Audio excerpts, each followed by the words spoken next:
I'm on the verge of becoming the first blind billion-dollar founder in the history of planet Earth. What do you wish people knew about making money? If nobody told me this truth, I'd be blind and broke. Value and money are all about period.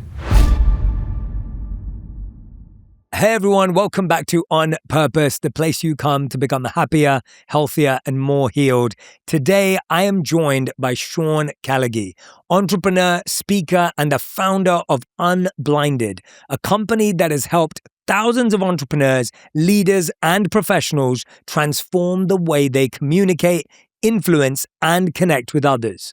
Today, we're breaking down how to read people, build trust faster, and develop the kind of presence that can change your career, your relationships, and your life. Please welcome to On Purpose, Sean Callagy. Sean, it is so great to have you here in the studio. Thank you for being here. Well, Jay, you're too kind. It's an honor and privilege to be in your space, everything you've created. Thank you for having me here today. Sean, I feel like my audience and I have so much to learn from you. And I feel there are so many areas we could begin. And when I was preparing for this interview, I was thinking I could go in a million different ways.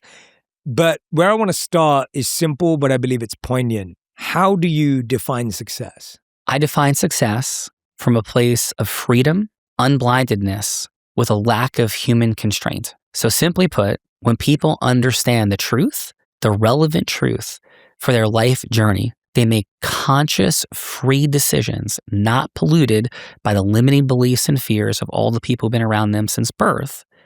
And they decide to pursue that and dynamically recreate it as life shifts and changes. And they live as close to what they decide to live as possible. That is how I define success. And your mission, you used the word there, your mission is to help the world become unblinded. What does that mean? To see what people don't see about the exponential acceleration of the more they desire.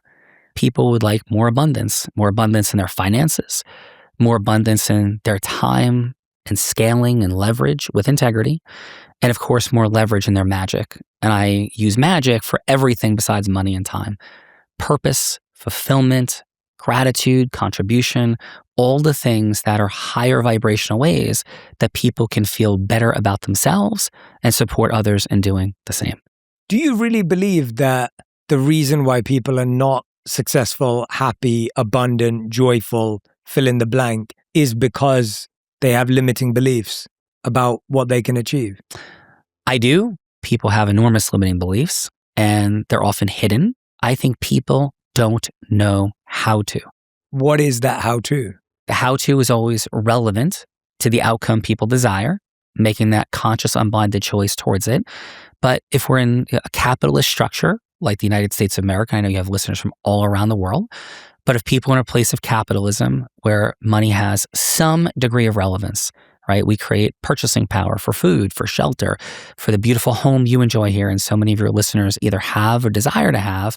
Money has relevance, right?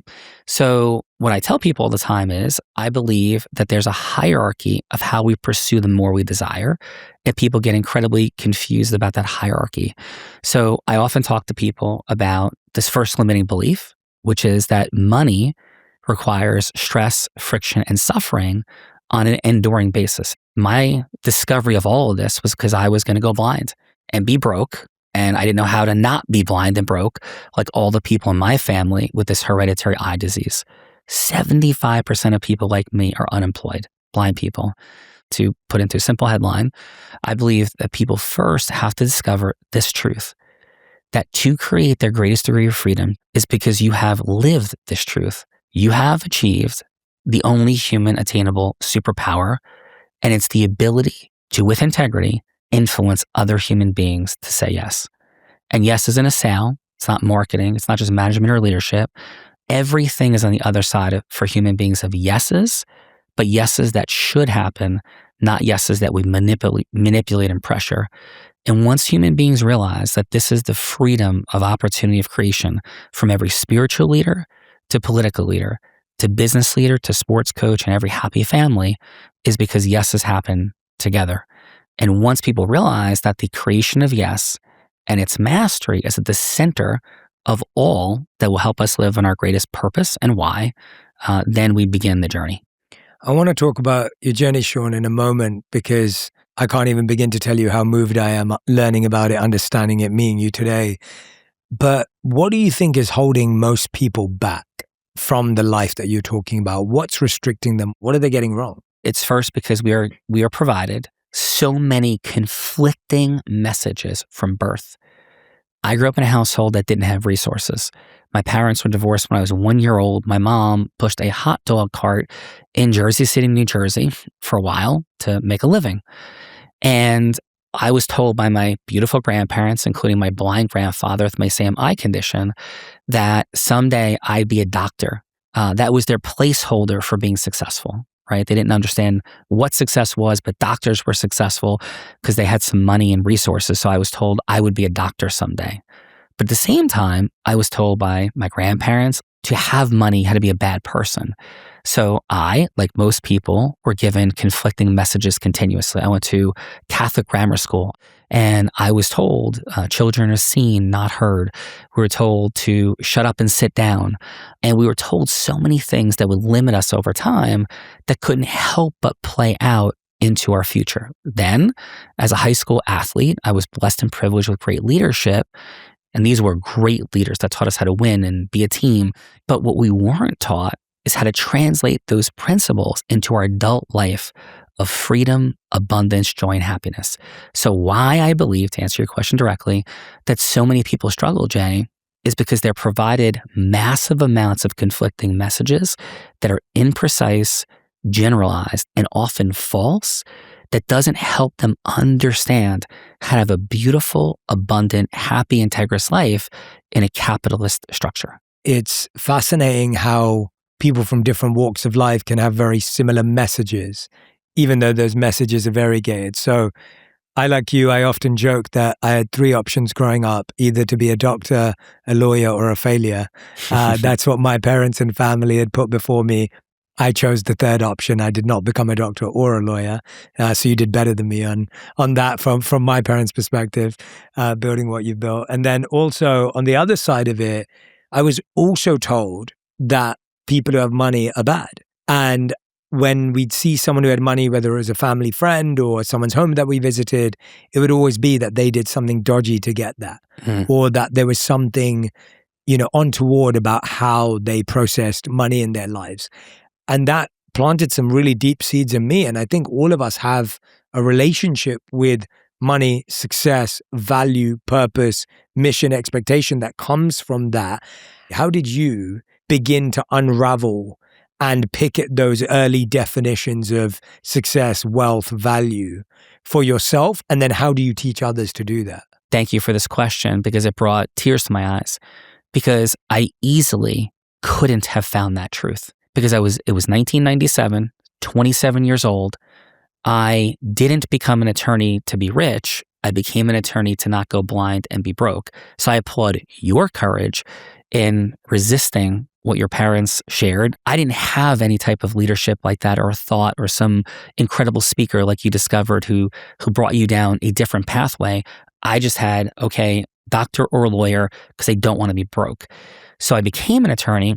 And I won the game of law school because I discovered how to win it. I was very good at figuring out, from my sports background, how's this game structured and how do you play it? How do you win it with integrity? So I got a big job at a big law firm, and I realized this was not going to create financial abundance. In the first few months, I became incredibly depressed. I was unbelievably scared. And I discovered that it was those attorneys that marketed and generated business that had freedom. And I had such a deep negative association to anything marketing and selling. So I was going to quit. I was going to become a high school baseball coach and football coach, do something my heart and soul knew could be good, because I couldn't see how marketing and selling could be good. I had a miracle happen. I went to my chiropractor, who was a mentor of mine, told him I was going to quit. He said, before you do, read Anthony Robbins' book, Awaken the Giant Within. Mm-hmm. I said, I don't know who that is. He said, go get this book. And what Tony's work did for me is it permitted me to reframe meaning. It asked me the question, like, is that true? Is that always true? He taught me that question. And I started saying, is it really true that marketing is bad and evil? And I came to the conclusion that's not true at all. Because, Jay, what I had done in law school is I had begun to develop my influence skill sets. And I also began to think about injustice and inequity and the incredible complications with our legal system and real challenges. And what I began to think is, I'm being suppressed in this law firm of hundreds of attorneys built on a financial model that's non-integrous, because they are not permitting me to create the value for clients I can create. They're using me to put me in a library. You know, they're not bad people, but this is what the structure was. Said, and quite frankly, I'm better at influence than virtually anybody in this building. I was a 2-time national moot court champion in law school. And I'm like, there's not anybody here that I'm finding that can be more persuasive and influential than I can.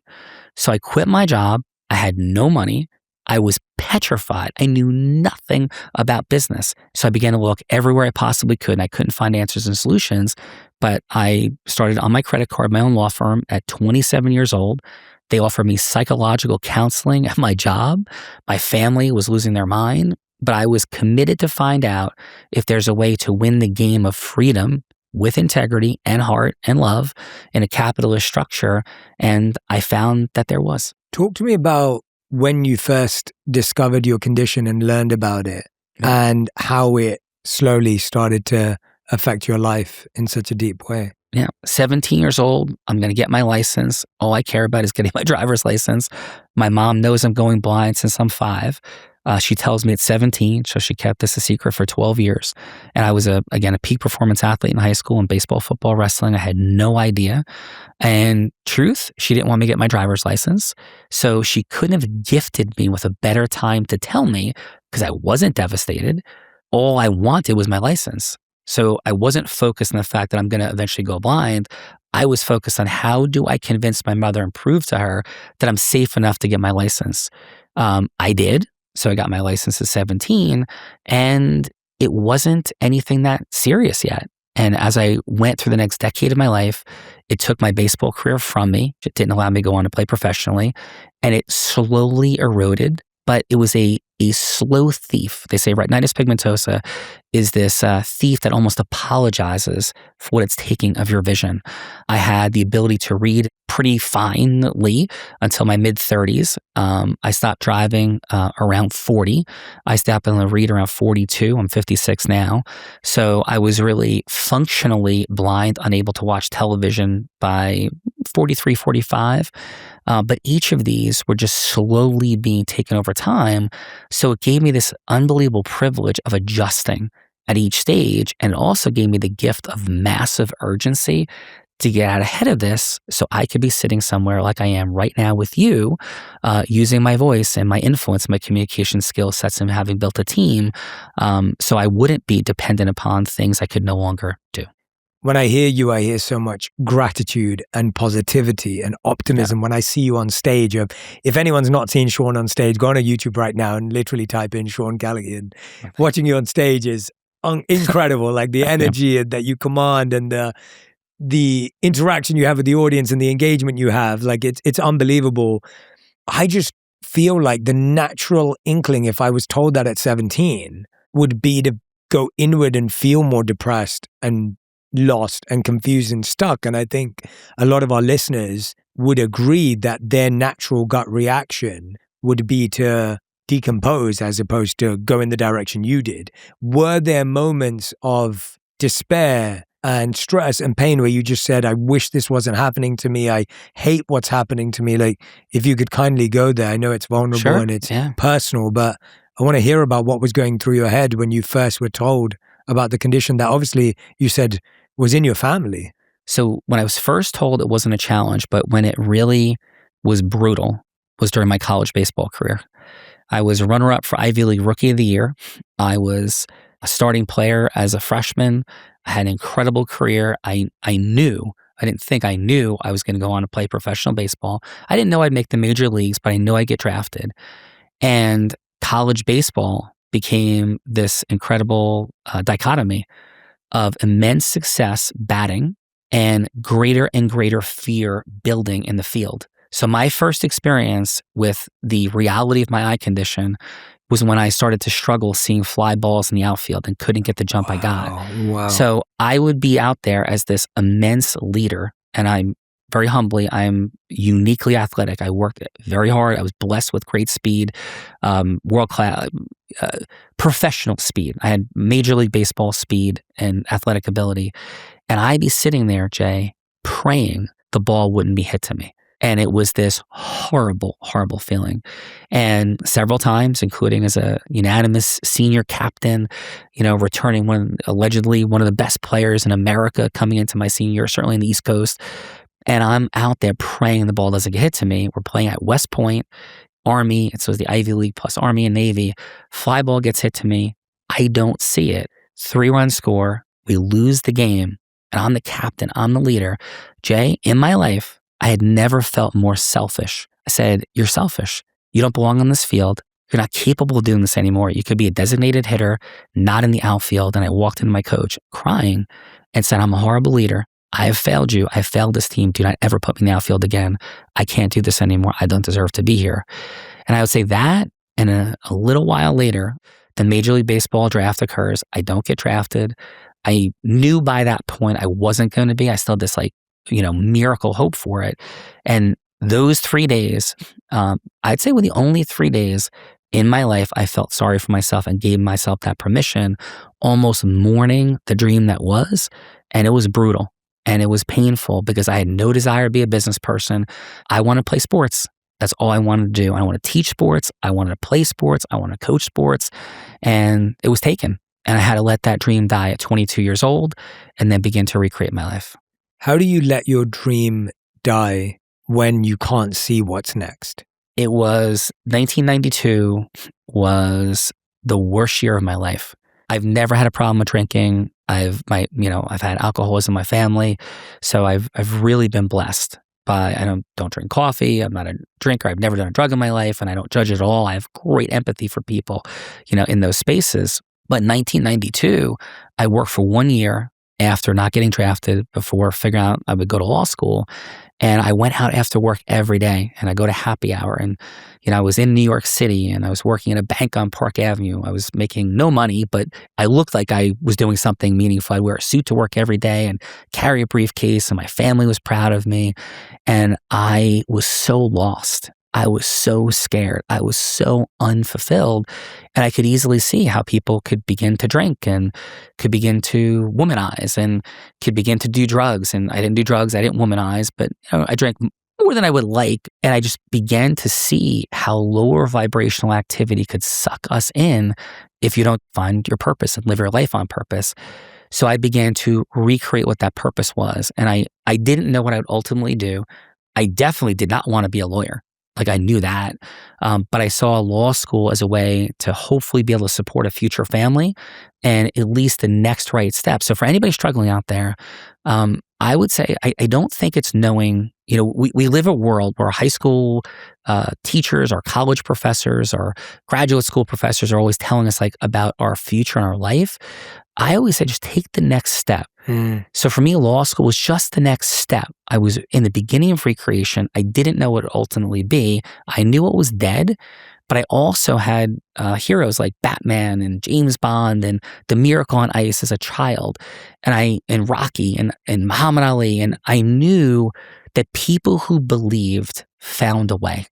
So I believed I would find a way, and I saw law school as the next best step. I wasn't certain it was, but I didn't have a better choice. So I always, share with people, make an aggressive decision, make a commitment, take the next step, do it as successfully as you can as things dynamically unfold for the next door. I love the idea of the next best step. I couldn't agree with you more. I think in my life, all I've ever tried to do is take the next best step. And I think the mistake is we don't take enough next best steps and we forget that it's a staircase and we start treating it like our home. So that step becomes your home and then eventually becomes your prison. And then you live on that step. And if you saw someone standing on a staircase and they were just stuck on the same step, you'd be like, hey, why don't you take the next step? And so talk to me about that idea. There's so many things I want to unpack with you here. You're just truly just sitting here with you gets me so inspired and excited for the potential for people to listen to this episode. When you're learning about your condition, you're feeling the effects of it. It's taken away your baseball career. The blindness is getting worse. this is hereditary. It's in your family. Yes. Are you able to take inspiration from how they've dealt with it? Does that help? Do they have insight? Is it valuable? Or are you really having to search for it externally? Most people in my family who had my eye condition were blind, relatively broke, and alcoholic.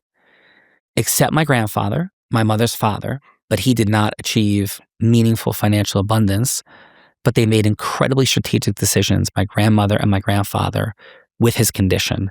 So I didn't learn about business from my grandparents. I learned a lot about family, incredible things about love, caring, empathy was driven into my soul. And my grandfather was powerful. He was strong. When you think of blind people, you think weak, timid, incapable.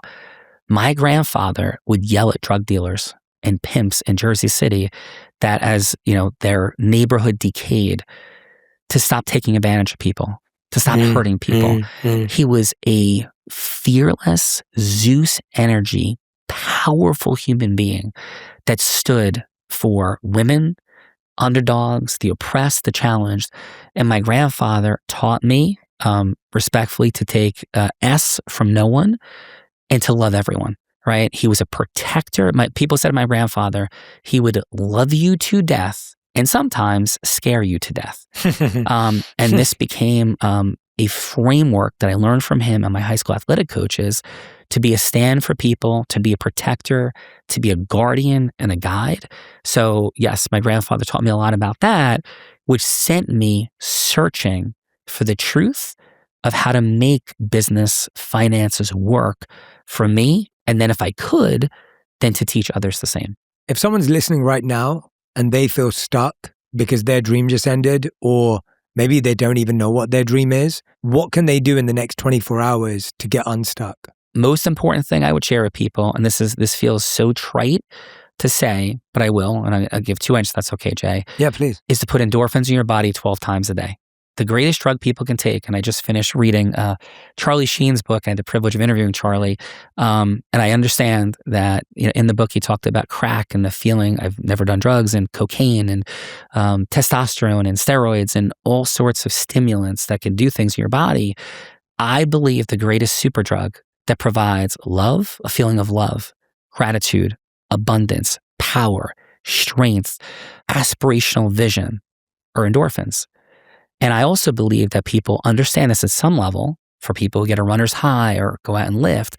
But what I've never heard anyone talk about until recently, and I've been talking about this for years now, is microdosing endorphins all day. So if somebody is stuck 12 times today for 60 seconds or less, put endorphins in your body. Do push-ups, body weight squats, crunches, not walking, not jumping jacks. It doesn't get you there in 60 seconds.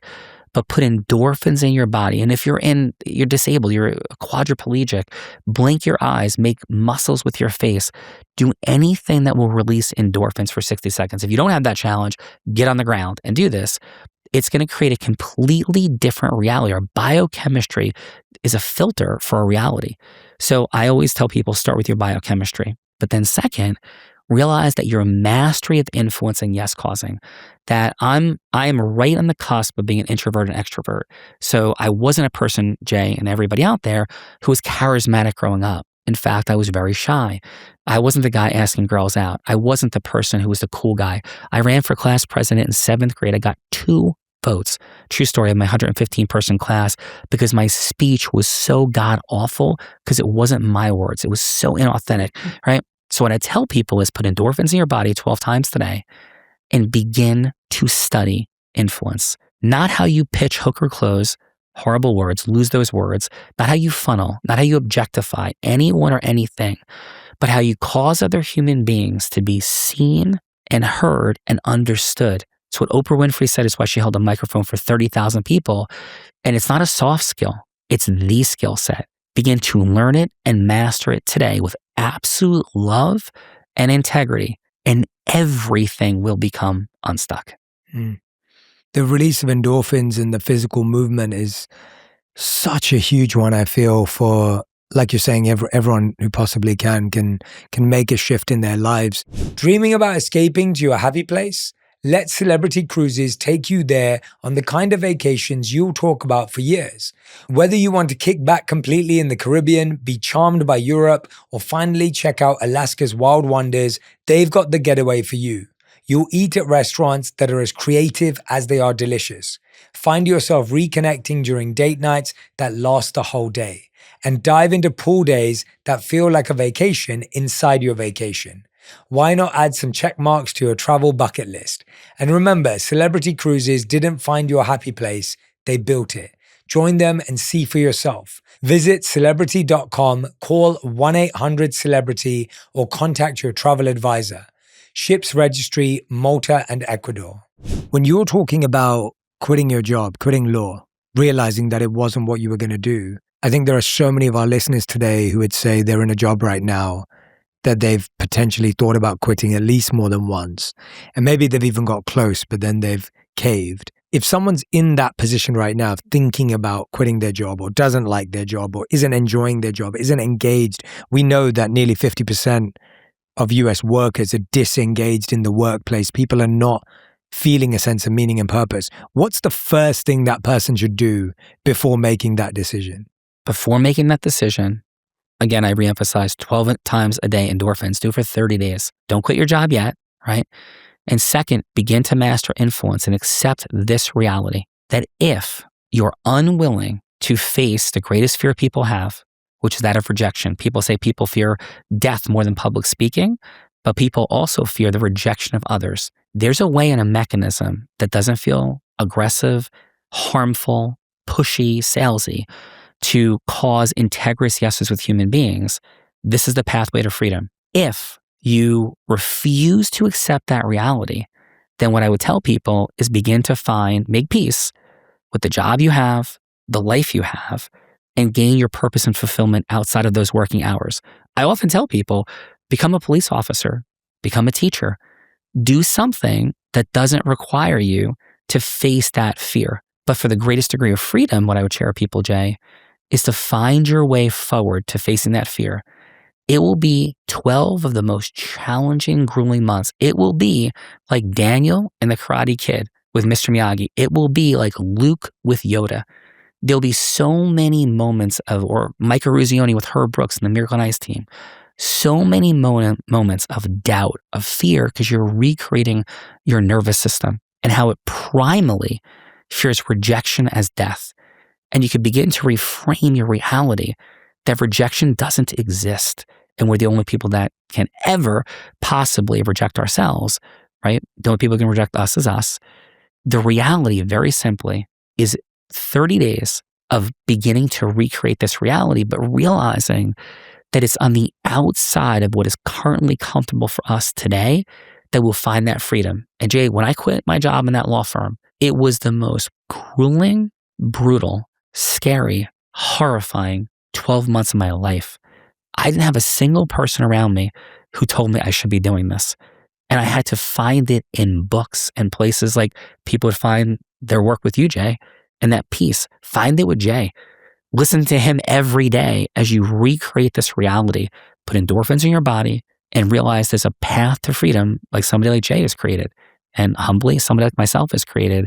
And that's what I would tell people to do today. And if you can find your way to this absolute commitment and realizing that the causing of yes, leadership yeses, management, marketing or selling, recruitment yeses, on the other side of yes is a higher compensation level, is a greater degree of economic freedom. If you can make peace with this and you could pursue the how-to of mastering that, then and only then would you be in a position where you should quit your job. Until then, find your way to a decision of either making peace with being an employee or making peace with yes causing, which will be, and I hold no judgment, but it will create the absolute freedom that somebody like Jay Shetty has. If you want that, like him, you have to master the causing of yes with humans. Yeah, you took me back to the first 12 months after I quit my job too, and I've done it a few times. And so I can totally relate to that. I fully agree. And I appreciate that you don't make it sound easy or fantasy or aspirational. It's tough and it's hard work. You talked about mastering influence as being the core Yes. piece there. If someone wants to start their journey of mastering influence in the next 30 days, what should they do for the first 7, the second 7, the third and the fourth for the next 4 weeks? What do they do? So what would you do in the first week is in every conversation you're in, 90% of the conversation be doing the listening. The 10% in which you're speaking would only be you asking open-ended questions, not closed-ended to people. Who, what, when, where, why, how, not is, are, was, were, none of that. Wow, how, when, why. Then pause and say this. What I'm hearing you say, Jay, is you love people. You do this from your home when you don't have to do it anymore because you want people to be free. You want their hearts to be fulfilled, that you want them to live the life that you've discovered, which is a purpose-filled life. And even if people will false frame you or criticize you, as they have every incredible leader from the dawn of time, from Christ to Buddha, from everyone, you will do this because you love people enough not to remove yourself from the world, but continue to expand in this world. Jay, am I hearing you correctly? Yes, very accurate. Yeah. So do that, folks, for the next week and master the depth of hearing people by listening to what they're saying, what they're not saying, and don't ever do this. Don't do this for 7 days. Hey, Jay, I heard you like the Lakers. I like the Knicks. That's called level 1 listening, where you turn it back to yourself. Don't talk about yourself for 7 days and watch how people begin to relate to you and become drawn to you. Second week is begin to transition after you've reduced from 90% to 2/3 listening. Listen to people. If you have 30 minutes with somebody, listen for 20. In the end, say something like, hey, so what I'm hearing you say is ... Am I hearing you correctly? Don't reflect the surface, reflect the heart and the soul. And say, would it be okay if I share a couple of things that may or may not resonate with you? Then in that final third, 10 minutes if it's a 30-minute meeting, if it's an hour, the final 20 minutes, begin to share some things that are about who you are. But after you spent the first week practicing the depth of listening, and now watch how you're received with people after you've created this reciprocity with them from the listening. Those final 2 weeks for a month, then begin to propose to people how you might do some things ongoingly. Maybe you're going to spend some time speaking together. Maybe you're going to go to some programs. And, and in no way am I trying to be self-serving. This is what I do for a living. So if it's interesting, it resonates, we have plenty of things to support you with. But that's what I would do in that first month. Week 1, 90% listening. Week 2, 2/3 listening, where you're in deep reflection and acknowledgement. And that final 2 weeks, you begin to propose doing some things and co-creating value with people. But and I say this, Jay, and this could be easily misinterpreted. This may be the most controversial thing I say all day. I believe all people are created equal under God. They're equally worthy of love. They're equally worthy of respect. Everyone. I love homeless people. I love people who've stolen $2 million from me and someone has, and I got my money back. I love everyone unconditionally with boundaries, right? I do. And I'm clear that not all humans are currently able to create equal value, and all actions are not created equally. So in those final 2 weeks, begin to think about who you want to add value to, who you want to be the mouse that takes the thorn out of the lion's foot. And Jay, I joined Tony Robbins' Platinum Partnership because I thought someday I'd speak on his stage. And I immediately got there and realized everybody thought that. And in one night, my dreams died. And the next morning, they were reborn because I remembered what I teach, that every human being has pain. Every human being, the most influential humans in the world. I do, Jay does, everyone does. Everyone does. And if we could learn that final 2 weeks, how do we begin to become the mouse that removes the thorn from the lion's foot?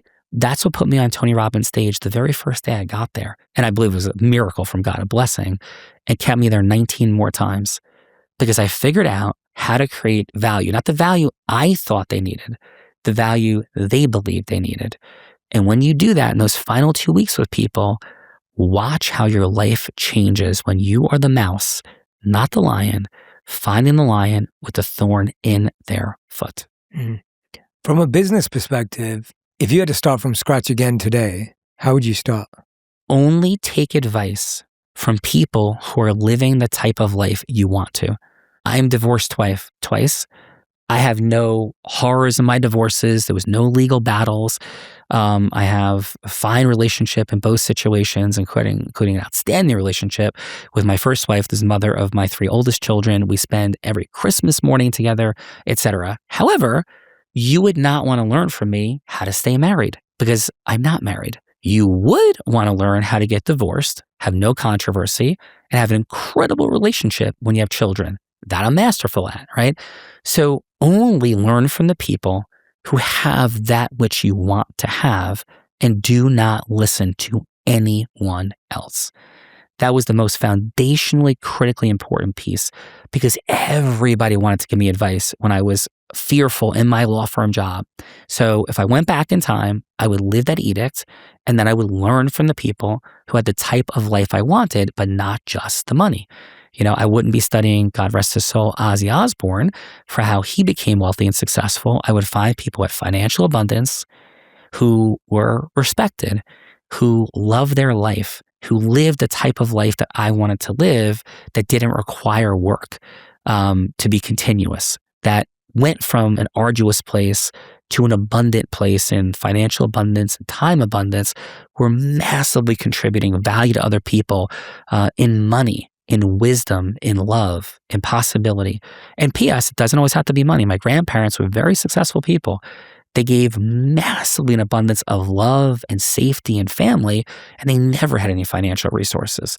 So I would study people in every area, health, surfing, that have the things you want to, and then begin to reconcile those things. That's what I did, and that's what I would do over again. And what was the piece of advice you received at that time from someone who'd already done what you wanted to do that was such a game changer? The game changer for me, Jay, was loving and respecting my grandmother, Nani, and going to a garage sale with her, having already begun to study Tony Robbins' work and Jay Abraham's work, but I was still missing pieces and I was still not understanding. And this is one of the things I would always say about Tony. I love him. I honor him. I respect him. I can never repay him in 1,000 lifetimes for all he's brought. But I would say to Tony is teach what you do, like truly in business, right? And he didn't, right? And he doesn't. But a miracle happened for me honoring and loving my grandmother is we went to a garage sale. I don't like garage sales, Jay, but my grandmother did. So I was being a good grandson. I'm 28 years old. I'm petrified trying to figure it out. I've quit my job. I've started my own business, my own law firm. And there was a row of books. And one of the books, they were all $1, was How to Make a Fortune from Public Speaking. My grandmother told me, don't buy the book unless they'll give it to you for a quarter. I said, Nani, I don't think so. I think I'll pay the $1. And the book, How to Make a Fortune from Public Speaking, was life-altering because it helped crystallize for me this concept that influence is the only attainable superpower. And it taught me what you live, the power of the stage and the microphone. And once I realized the power of the stage and the microphone, it didn't have to be like you have, Jay, millions and millions and millions. That's incredible. But you can also have a stage and a microphone with 15 of the right potential clients, 15 of the right potential partners. It could be in a small restaurant in the middle of Tuscaloosa, right? But the power of the stage and the microphone and gaining not only individual influence, but group influence. And once I saw that book and consumed it, it then contextualized Tony Robbins for me. It contextualized Oprah Winfrey for me. It contextualized George Washington, founding fathers, Walt Disney, the NFL. It gave me an understanding of a reality that nothing ever had before. So I would say to master influence individually and in group dynamics and to let go of all fear and turn your attention to that. What did you do with that? What was the first step you took in business? The first step I took once I learned this was booking my first speaking engagement. It was a free speaking engagement at a university hospital in New Jersey for 30 inner city children in Newark, New Jersey. I spent 3 days preparing a 15-minute talk. And at best, I was okay. I had quotes from Greek philosophers and these things for a 15-minute talk. And when I was done, I got in my car and I cried. I said, I can't do this. I'm not good at this. Those kids needed somebody better and something better. And that was my lower self speaking. And my selfish lower self that wanted to protect me.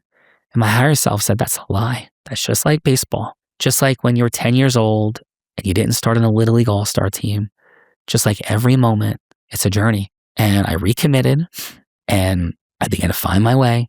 And so for people, what I would say to folks is do what I just said for these 30 days and try to book a speaking engagement and be horrible. Go speak to people in an old age home. Go see if they'll let you come in and talk to 8 people who you can shine up their memories and get in front of them and listen to them and talk to them and try to facilitate something in front of them and be horrible. Come into your car and cry when you're done and then go back and see if they'll have you back and do it again.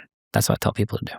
I love that story, but I also love the way you worded it as your selfish lower self that was telling you you weren't the right person, you didn't do a great job. Talk to me how that's a selfish thought for anyone who's wondering, how does that make sense? Yeah. So I know this to be true. Our survival brain wants to keep us safe. It wants to give us certainty. It wants to give us some level of significance. It wants to destroy any concept of a growth mindset, our higher self, work that Dr. Dweck would talk about at Stanford in the growth mindset. So the most selfish thing I believe we could do is to be engaged in false modesty. I believe in humility. I'm not better. We're all equal under our higher power, call it the universe, call it God, call it whatever you like. I know that to be true. But we're not able to create equal value. Tom Brady is not the same as the center of the New England Patriots, who is not the same as the center on a high school football team. So when we have the capacity to do more and we become unblinded to that reality and we hide from it and we pretend, oh shucks, I'm just Jay Shetty and I'm nothing different and special and valuable. Like that's just not true.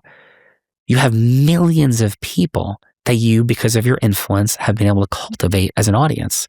You have power in this world that is unique and valuable, and you earned it. And you had blessings, and you had doors that opened, but you earned it through your skill sets, your mastery, right?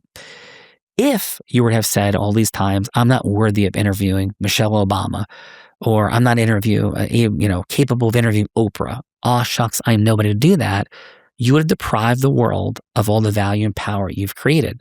So for everybody out there, don't do that.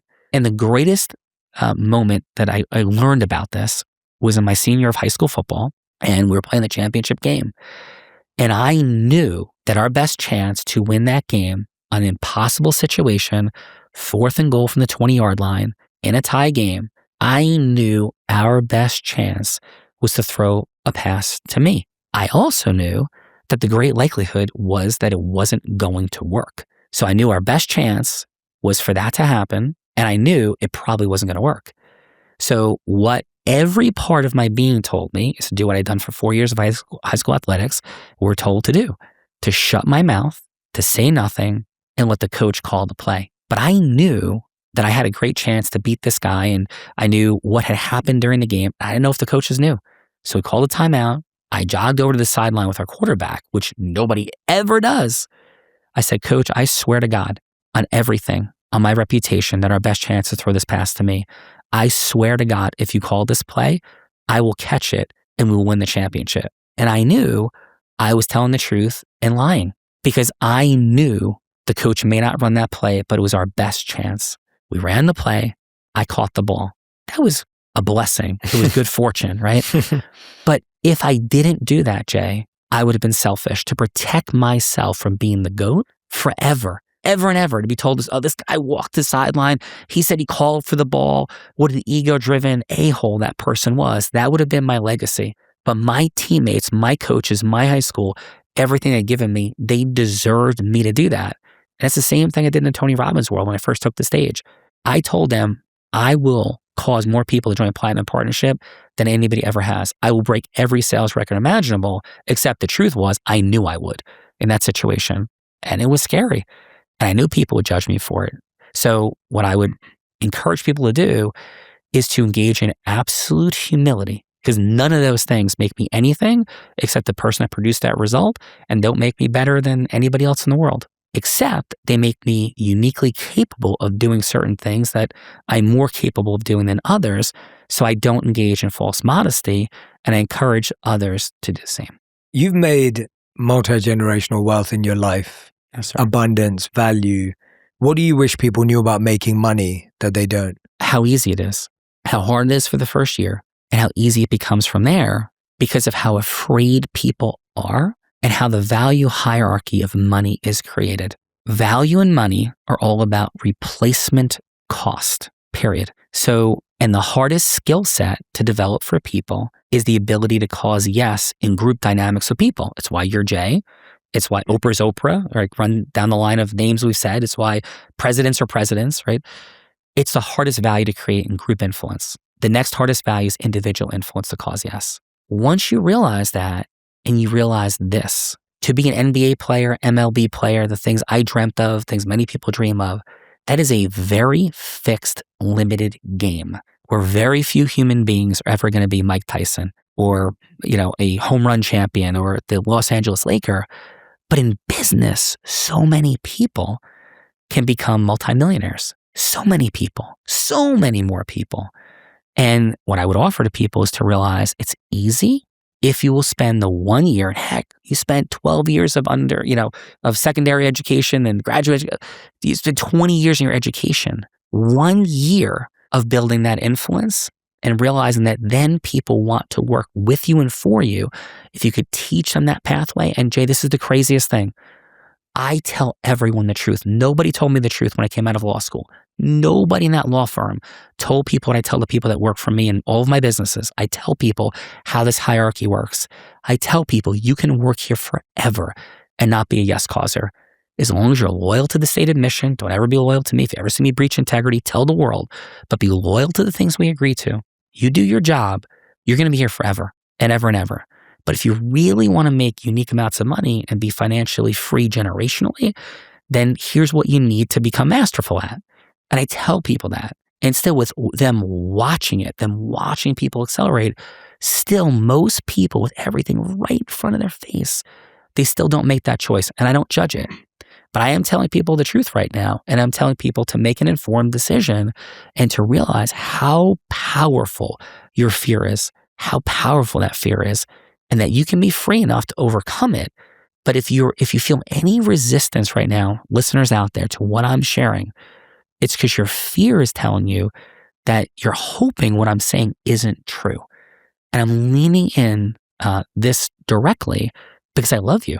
And maybe some of you won't like me for sharing, from my heart, the truth. But if nobody told me this truth, I'd be blind and broke and maybe, just maybe, an alcoholic. And not only that, but I wouldn't have had the privilege of giving away 120,000 toys for kids this Christmas. Not from things I raised, from what I was able to give directly.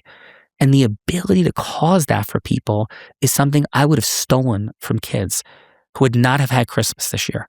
And I wouldn't feel the way I want to feel about myself if I didn't do that. And that isn't manipulation. That's not reverse psychology. It's the truth. You will someday face your deathbed. Who will you be on it is different from who you were before this moment in this conversation, where you could intentionally try to forget this truth. But I encourage people to live in your greatest degree of love and freedom for people and never feel ashamed, guilty, pressured, but to be free and free from the fear that other people have installed in you. You've talked about this idea of cultivating a group yes and an individual yes, and that being the core to business, sales, this mastering of influence. Talk to us about how we can learn to do that. If someone's listening right now, they've started a new business, maybe they're selling something on Amazon, maybe they have a new AI business that they're launching. Ultimately, they have to convince businesses or individuals, consumers, to say yes to purchasing their product. Maybe they're a public speaker, they want people to come to their events. Maybe they're a musician, they want people to listen to their songs. How do we learn to be someone who creates a yes in groups and individuals? First two things I would say is make sure your business has a margin and a residual that's going to work for your life, right? A margin and residual. I'll leave that there. Study what that means. Do that.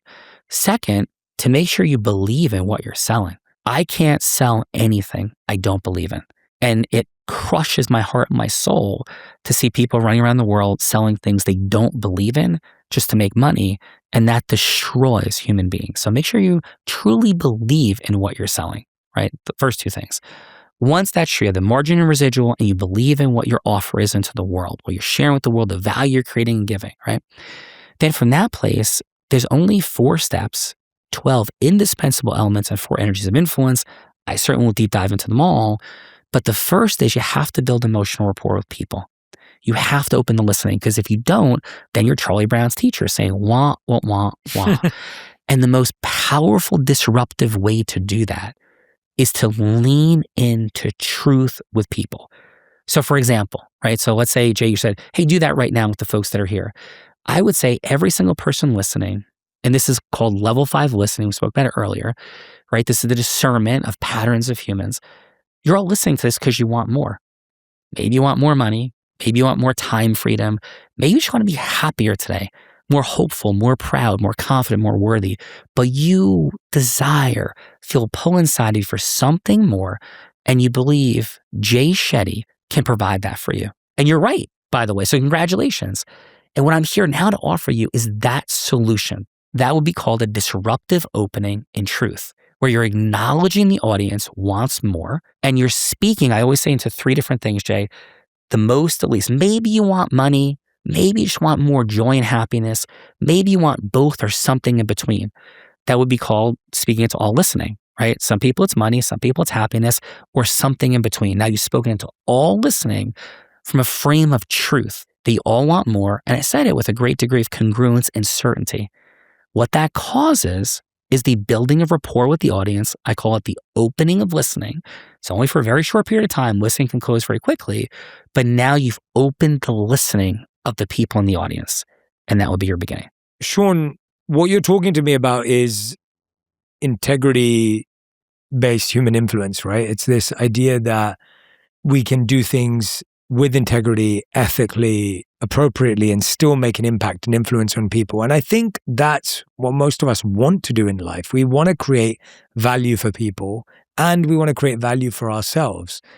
Talk to me about how people can be better at selling and marketing by having this value proposition.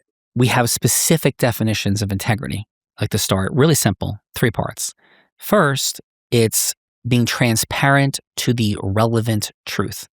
So if, for example, I was here and I have not created unique financial success, and I'm saying all these things, right? So that would be a relevant truth that I am, or if I lost all my money yesterday, right? That would be relevant truth to be sharing with you here today. So be transparent to the relevant truth. What color my underwear is not particularly relevant unless I was an underwear salesperson, right? So transparent to the relevant truth. Second, that our desire is to add more value than we're going to receive. My desire is to add more value for your listeners, for you, than anything I'm going to receive. That is always my absolute express intention. It is not just expressed, it's implicit, it's conditioned inside of me that I want to create more value for everything I do for others than I'm going to receive myself. Second.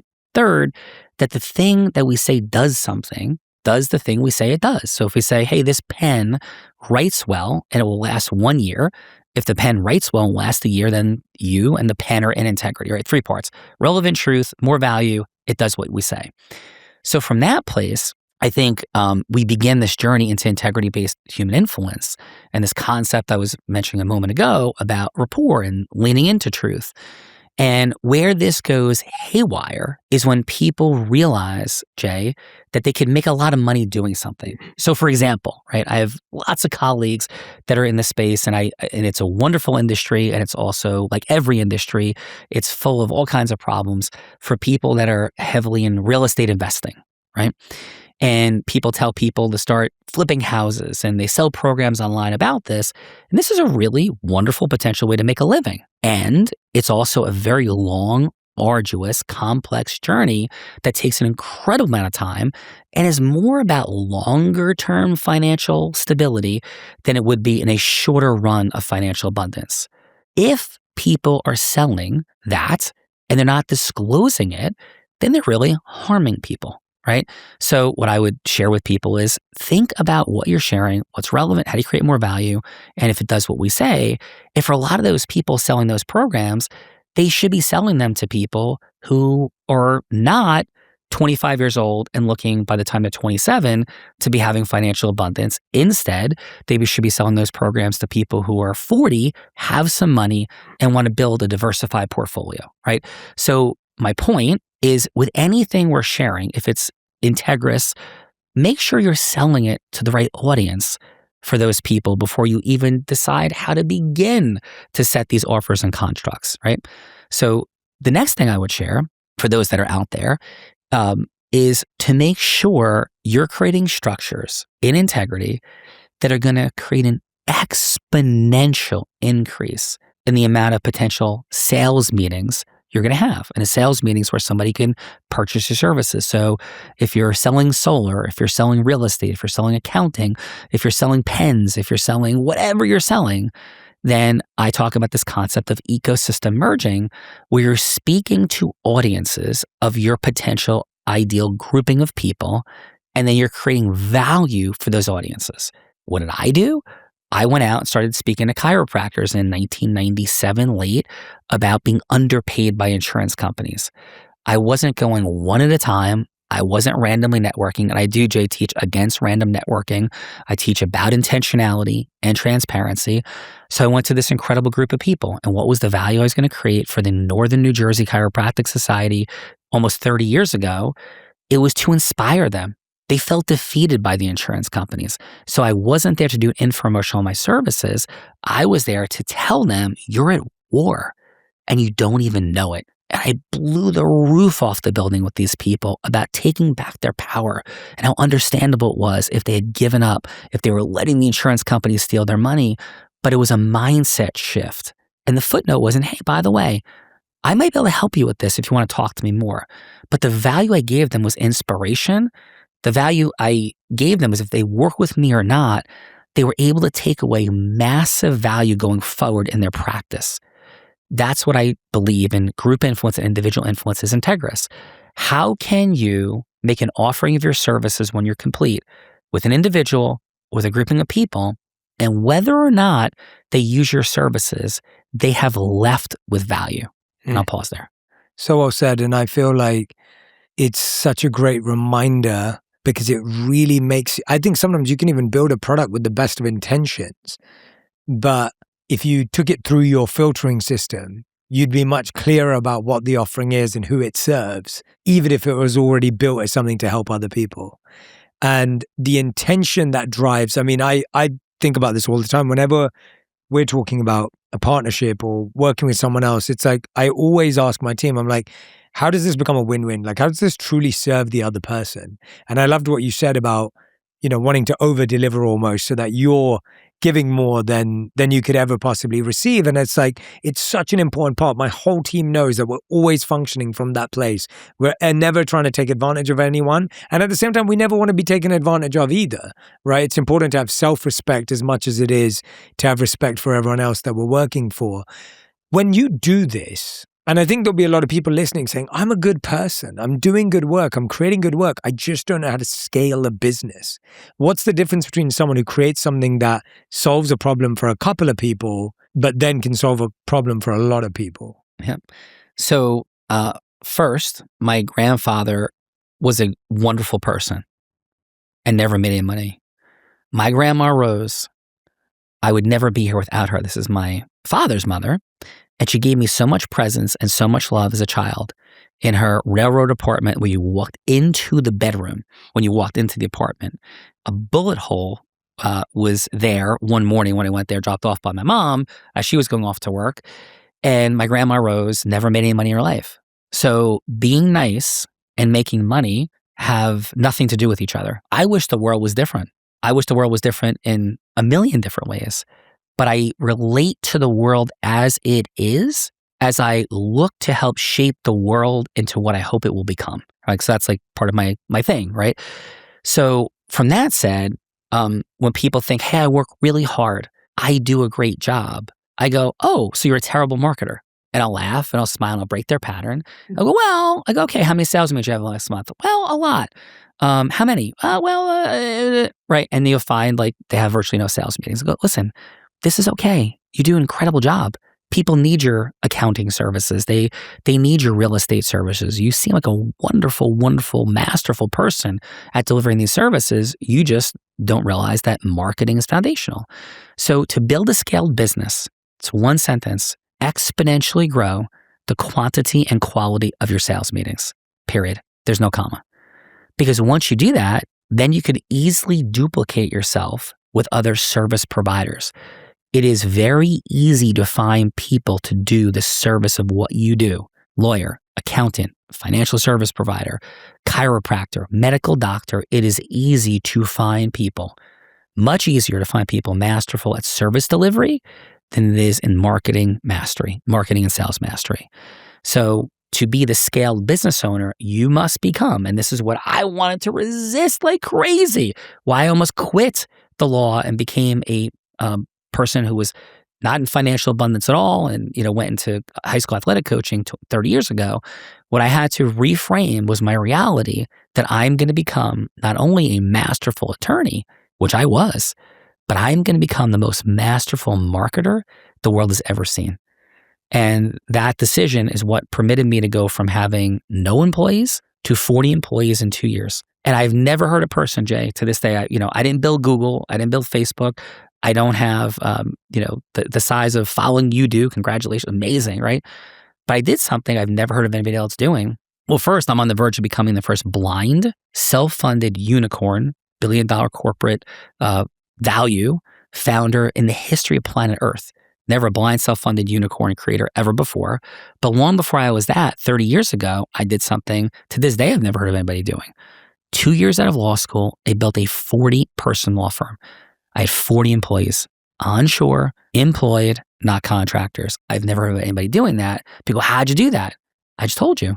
I became a marketer that created enough quantity of quality sales meetings through mastering influence, going in front of people like the chiropractors in Northern New Jersey, then the entire state chiropractic society, that allowed me to have 40 employees working for me. And if I wanted, I would have been able to do it with 100 people, which I soon did in the second building of my law firm, because I created the highest quantity of quality sales meetings through the superpower of integrous group influence with messaging that resonated in value with the audience, that made everybody want to have a conversation, not everybody, but made lots of people want to have conversations for us to provide services, integrous services to them. What's the hardest thing about building a company with multiple people, multiple leaders, leading teams? Like, talk to me about the leadership aspect of someone who's scaling from a company of 2 to a company of 10 to a company of 20. Yeah. The most challenging thing for people to realize is the triangle that I say is essential for that.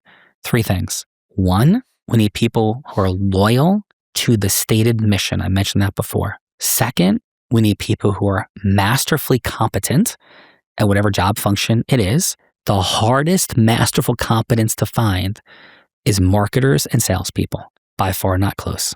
3rd, we need to be in aligned empowerment, which means we're going to run the play we say that we're going to run. So if the idea is we're going to book X number of speaking engagements in front of Y number of organizations with Z value to be created, that's what we're going to do. And if I go out and do that, and your aligned empowerment is you're going to be a service provider, then you're going to make sure that you call clients back within 6 hours, if that's the standard we set. Like, you're going to do the things we say we're going to do.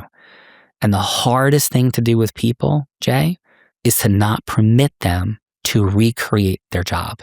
And if you permit people to recreate their job because you like them, you think you're being nice, then you will destroy your company. You will cause those people to eventually resent you, dislike you. And if you ever think you could take them back to the original job that you both agreed to, and this concept of loyalty to stated mission, as soon as you let them change their job, you've had them become disloyal, you've endorsed it, you've permitted everybody else in your organization to do the same, and you've permitted them to destroy aligned empowerment.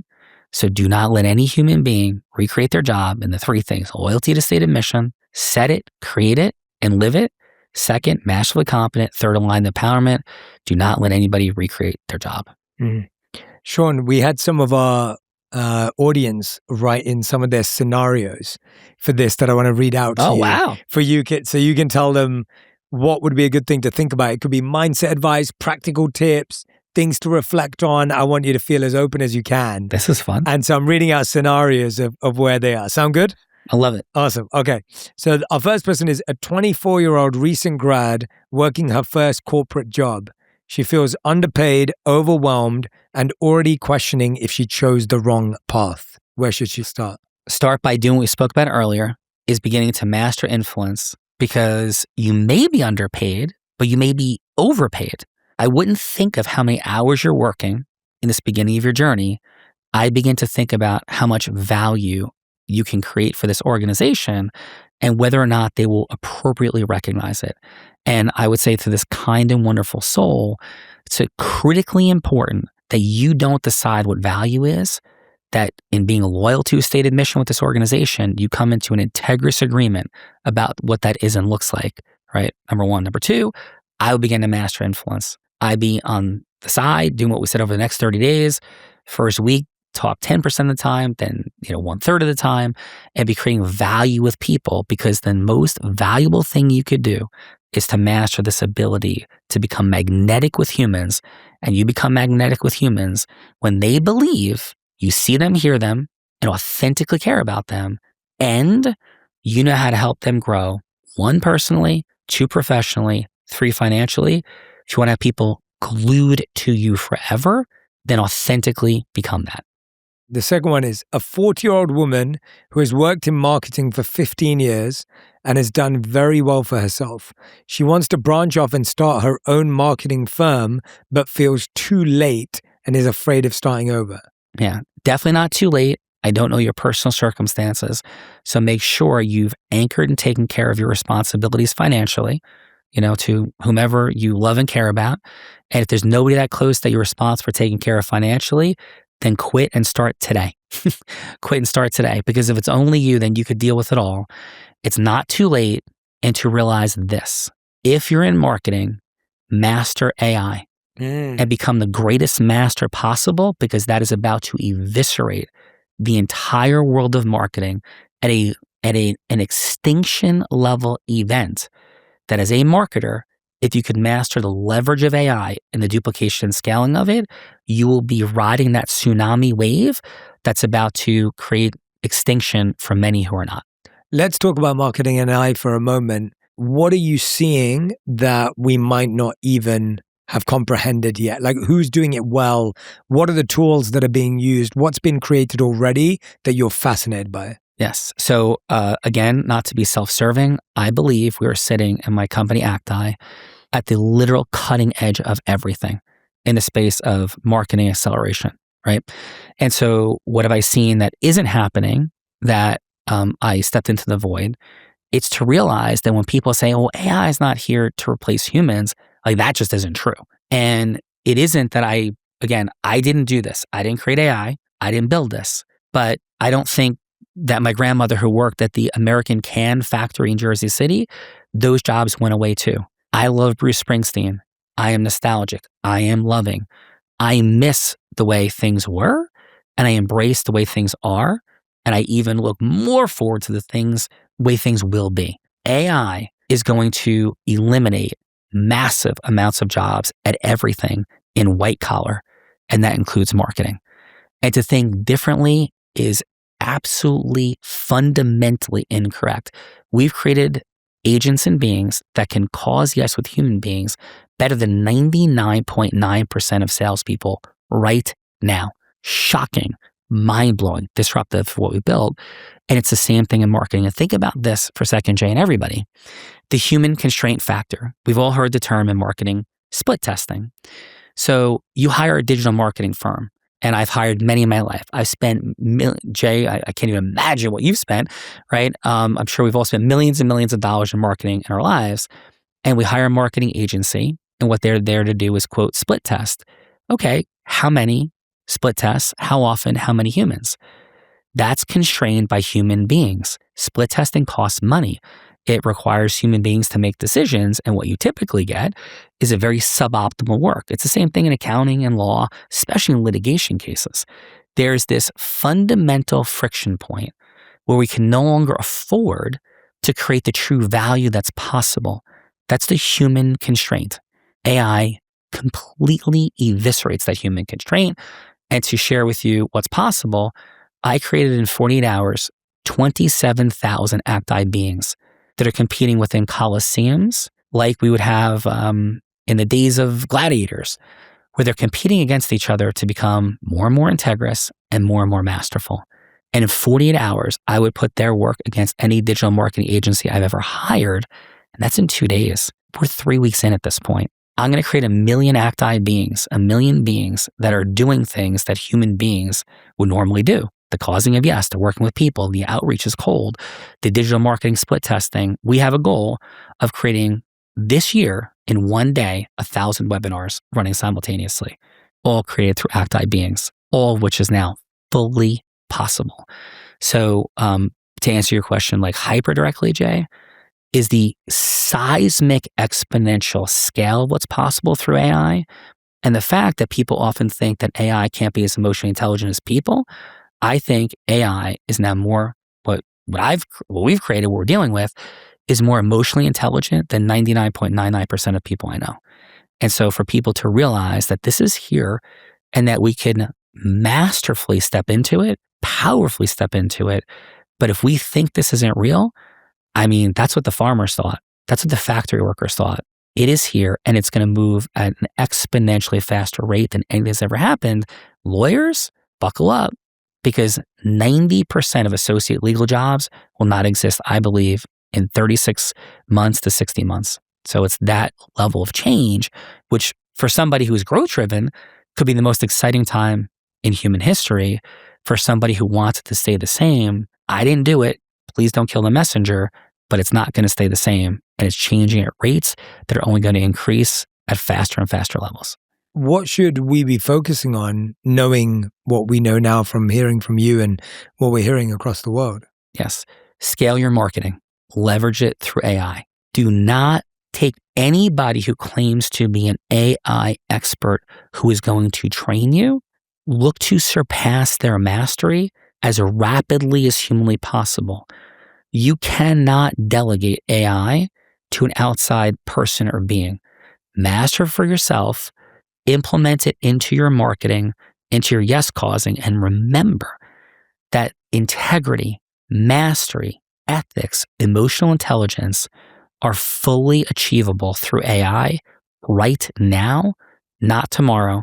And I stake my reputation on it and I live it every day. And Jay, I spend 6 hours preparing with my AI for you.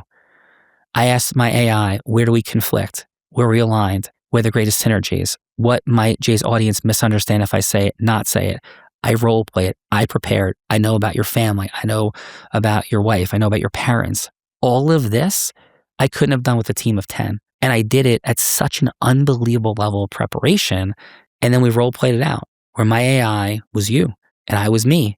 And then I reversed all of this happening over the course of the last couple of days. I love that. I need to take a look at that interview. Yes. I'd be happy to share it. Yes. I'd love to see that. I'd love to see that. What should someone do if they're the person now afraid of losing their job, whether it's in marketing, whether it's in law, whether it's in accounting, wherever it may be? What should they be focusing on when that feels uncomfortable, when they've been doing this thing, they've graduated in it, they've spent years learning it? Here's what I would propose. One of the things that I share from my heart is there are 7 things that can destroy or liberate our self-mastery. We talked about how we relate to chemicals in our body and endorphins. Certainly purpose and why, foundation of your incredible work in the world, Jay. The next one, the third one, is our identities. We will live, we will die for our identities. It's why people run into gunfire as police officers or soldiers, or people went into the Twin Towers as first responders because their identity was that. They weren't thinking about their child. They weren't thinking about their wife. I mean, they were, I'm sure, at some level, but not at a level that would stop them because their identity said, I will be a coward if I don't run into this burning building and try to save these people. I couldn't look at my daughter, my son, my wife, my husband the same unless I do this. The power of identity. So what I offer to people is to become present to the power of your own choice of identity. And 30 years ago, I learned to re-choose my identity. I thought becoming a marketer or a salesperson was evil, horrible, and awful. I realized that wasn't true.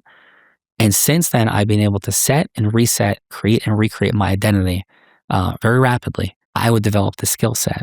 And the skill set that I would develop for anyone right now is to lose any sense that you're a lawyer. you're a doctor, you're a realtor, you're a coach, a trainer, a speaker. No, what you are is whatever you choose to be. And I would offer you this: you're a person who adds value to other human beings, that loves people unconditionally and masters whatever you must master within the bounds of love, law, and integrity to deliver the value you're going to deliver. And right now, there's nothing like AI. So I would commit this very second to reset your identity to mastering AI in the space of marketing and selling.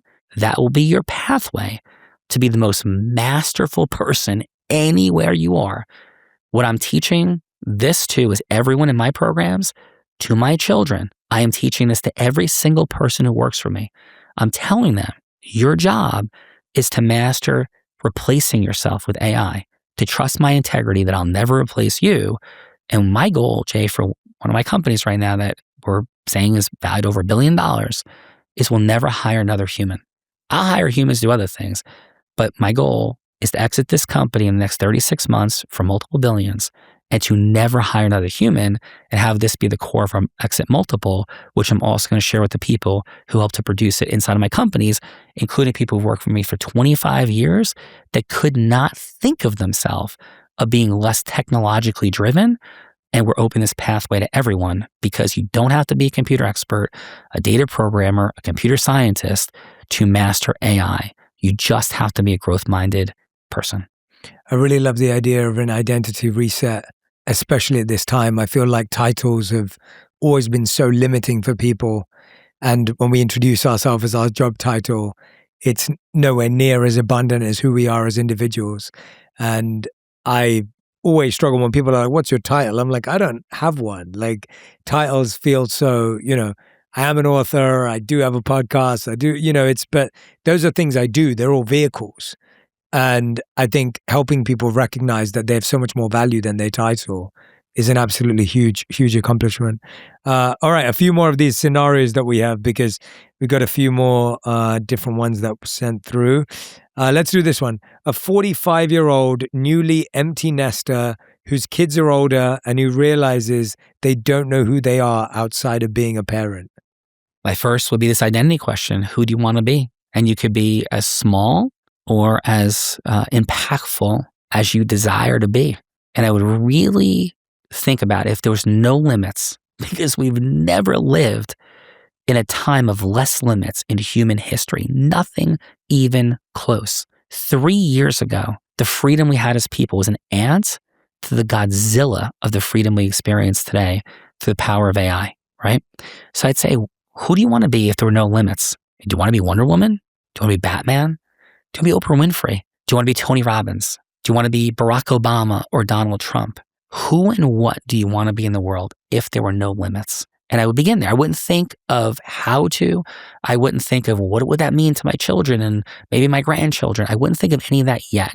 I would first think about who do you want to be and why in this world? And for most people, you're going to come back with is, yeah, I want to be a person like an Oprah Winfrey or a Tony Robbins or a Jay Shetty. I want to be a person that's creating massive, valuable, positive impact. I want to end sex trafficking. I want to bring clean water. You're going to think of very large things you want to do because I believe that's the heart and soul of people. I would start there. And then I would begin to think about, well, in the end, would I want to be far away from my grandkids? Like how much would I want to travel or not?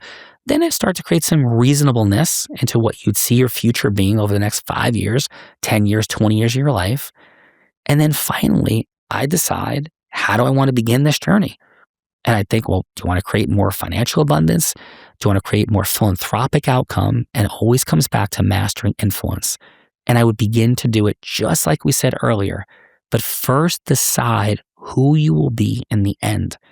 If there's no limits, no constraints. And own the fact that it's entirely possible, because if a blind guy like me who was born defective, and Jay and this person, incredible person with this scenario, when my children were going to be born, they asked me if I wanted genetic counseling. And my son, Tyler, my first child, I was like, what do you mean genetic counseling? What's that? Like, well, see if they have the same eye conditions. Well, I'm like, there's no cure. I mean, I don't really care at this point.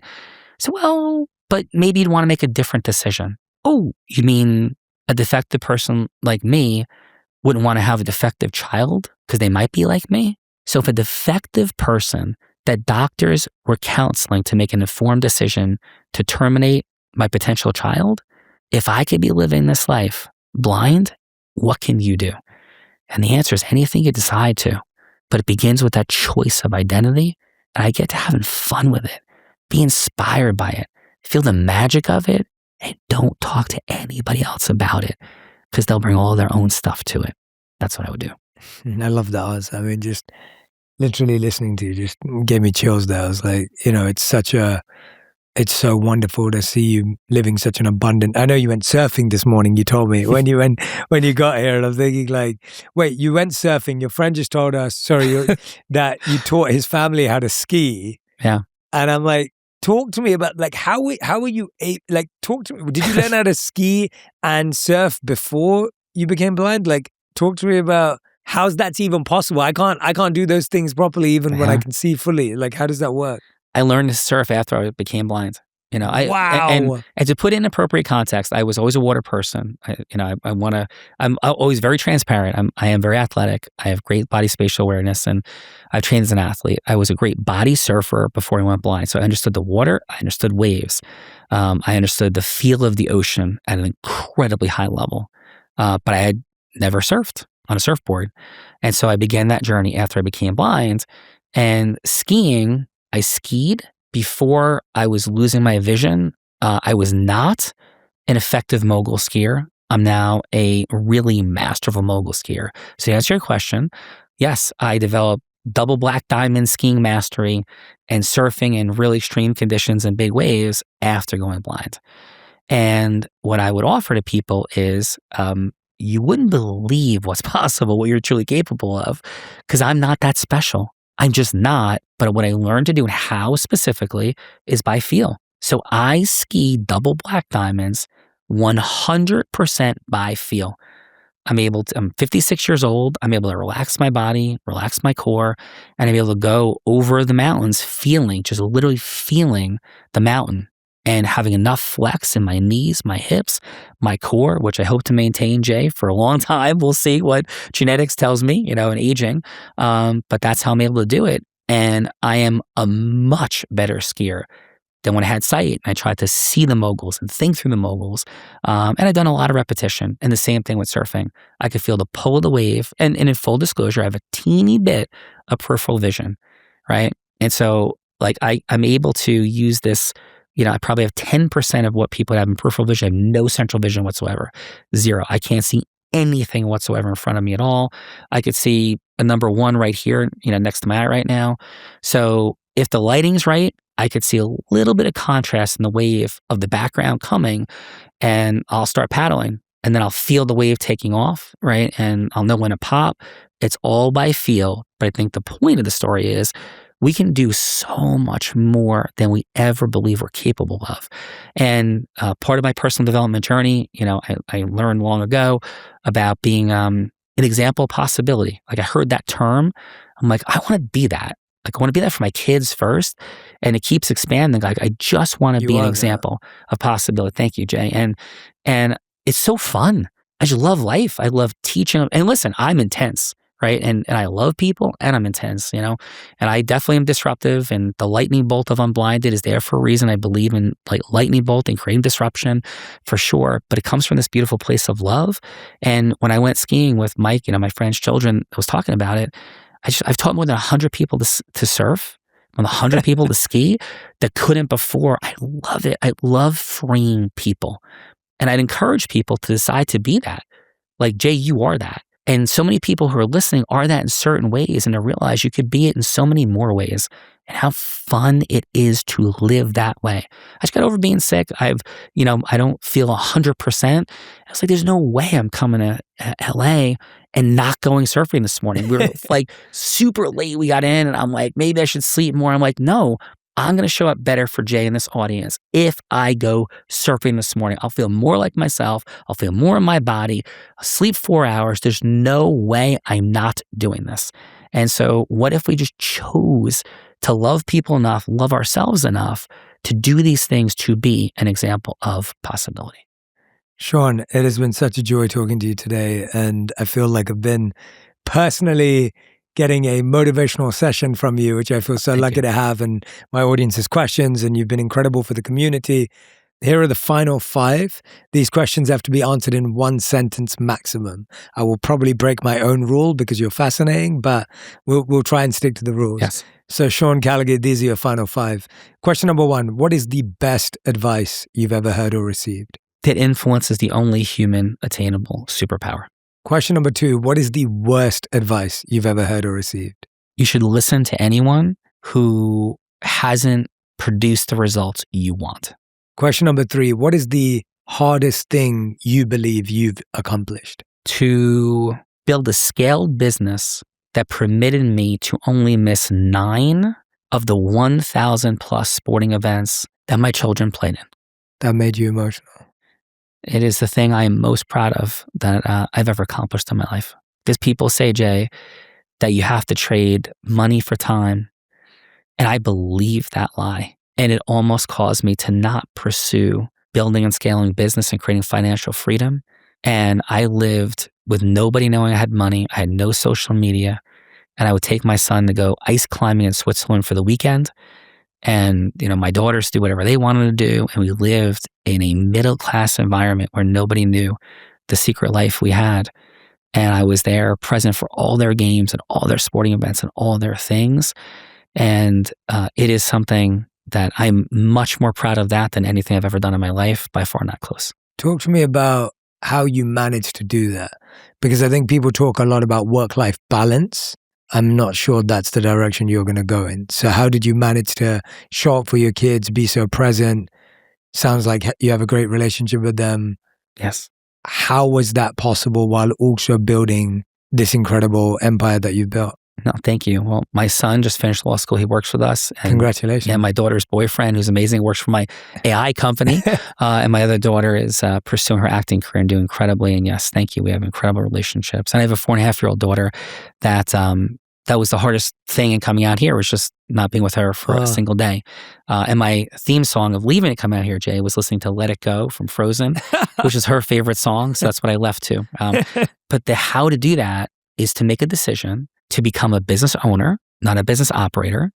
And again, it comes back to what we shared by creating enough of a quantity of quality sales meetings and having people who don't want to do that, but do want to service those clients masterfully. And once we realize that's possible, and we set on a course to re-identify, create a new identity for ourselves and deal with our fears, we can become a business owner, not operator, and we can be completely time-free. I built a business that permitted me to, my company that is a $1 billion company, I could work at that company for 2 hours a month right now. Me being here is not working for that company. Me being here is to expand this mission to the world. But you can build a scaled business and be an owner, not an operator. It's entirely possible. And then do all the things you want to do in the world.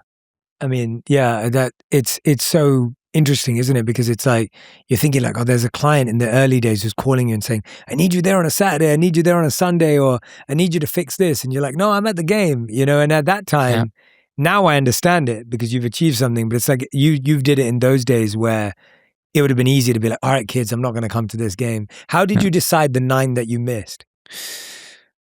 Incredible question. 5 of them were late in the game. 5 of them were my son's sophomore year in high school, when he achieved something that was far outside his genetic capability and became a starter on varsity. It was so hard, but I made a commitment 5 years before that to save somebody's life in a legal case that I did not take for money. I took for justice, and my children were very enrolled in that case, and they were old enough to understand it, and it was the trial. And it became Arizona's top jury verdict for about an 8-year period. It was this unwinnable case that we had in a business context for somebody whose business was stolen from them. And my children were very much involved. That was 5 of them. The others were, sort of random events where they were okay. It was a regular game. It was a big speaking engagement, couple for my daughters, and that's what it was. But I trained and developed leaders in my businesses that could provide services that I believed were at a higher level of mastery than any competitor of mine could provide. It would be non-integrous to say that these people had my skill set. I'm It's some things I do. I believe I'm one of one in the world. A couple things I do.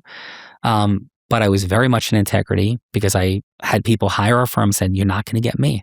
You're going to get the systems and processes and things I've created. Right. And that's what I would tell people when I was out doing speaking engagements and so I was fully in integrity with my life and my children. And when I built what I built, my desire was to show up as that type of father. And in certain ways, Jay, it was selfish because I think my kids didn't even need me there that much. But it was my favorite job in the entire world to do, the greatest thing I ever did. And tomorrow, my daughter Selena, as I'm rushing back, and there's a lot of beautiful people to see out here in California that I know, but I'll be with her with Coach Roberto and her private soccer training that she loves at 4:30 p.m. tomorrow because these are choices that I've made in my life. I love that. I'm so glad you told me about the 9. I'm glad I asked that question. I love also the meaning made for the trial that you had to attend and your kids being a part of that journey. I think that's such a beautiful thing that we miss out on, is that they actually get to be a part of that story. I told them that I'm going to prove to you our legal system works. In this case, I was already, I'll go with post-economic. I didn't practice law anymore in 2011 when I took on this case. I didn't want to. It was in Arizona. I knew he was going to create a ton, but this person was suicidal. He had his entire business stolen from him, and I wanted to be a savior. And I wanted to prove to him the world looked different than he thought it did. He's a very lost person. And I wanted to prove to my kids that our justice system worked. And I told them that from the start. And so thank you. So powerful. Question number 4. Yeah. What's something that you used to value that you don't value anymore? I overvalued the approval of people. And the greatest pains of my life, Jay, have been from making really horrible choices. My second marriage, and this is a wonderful person, I got married for the second time because I wanted to prove that when I said, yeah, I get married again, and I was being questioned, well, you told me you get married again. And well, I'm like, I don't know this is working. I made a pleasing decision and my children were opposed to it. Again, I honor my second wife. She's a wonderful human being. She's got an incredible story of her own, but it just didn't make sense. And that decision, many others I made to please people. So if you say, hey, Sean, what's the worst things you've ever done in your life? It would be to make decisions to please people. So what I don't value anymore in the same way is the opinions and judgments of others, which I often know are very self-serving and contrived. So I really look for it. I receive feedback, but I don't value the opinions and judgment of others, particularly when it's not masterful and misinformed. And 5th and final question, we ask this to every guest who's ever been on the show. If you could create one law that everyone in the world had to follow, what would it be? To never claim to be a realist when you're actually a cynic. I would make that illegal. Why is that so important to you? Because it destroys the hearts and souls of humans. And I believe that so many people who believe they're doing right are actually cynical people who have been hurt and traumatized, and I have such empathy for them. But they're giving horrific life and business advice to people that are destroying those people. And we punish people, as we should, for committing crimes of physical violence against people. But people are free to destroy hearts and souls generationally, and we have no laws to protect that. Sean Callagy, thank you so much for your time, your energy, your presence. Everyone who's been listening or watching, I hope that you will go and subscribe to Sean's Instagram, YouTube, across all of his social media so you can really connect more deeply with his thoughts, his ideas, his principles, and his work and events. I highly recommend you go and do that right now. And Sean, I hope you'll be back very soon with more insight for all of us. Thank you so much for showing up today. Thank you for sharing your story so vulnerably and so truthfully. And I am deeply, deeply grateful that our paths crossed. And I'm very thankful that I got to spend this time with you. So thank you so much. My honor, my gratitude. I hope this is the beginning, Jay. Thank you. And to everybody out there, God bless. Thank you. Thank you. If you love this episode, you love my conversation with Simon Sinek, where we dive into the real key to create meaningful connection and influence beyond numbers or followers. Disney, all of the characters are trained that when a little kid hugs you, you may not let go until the kid lets go first. You hug the kid as long as the kid wants to hug you.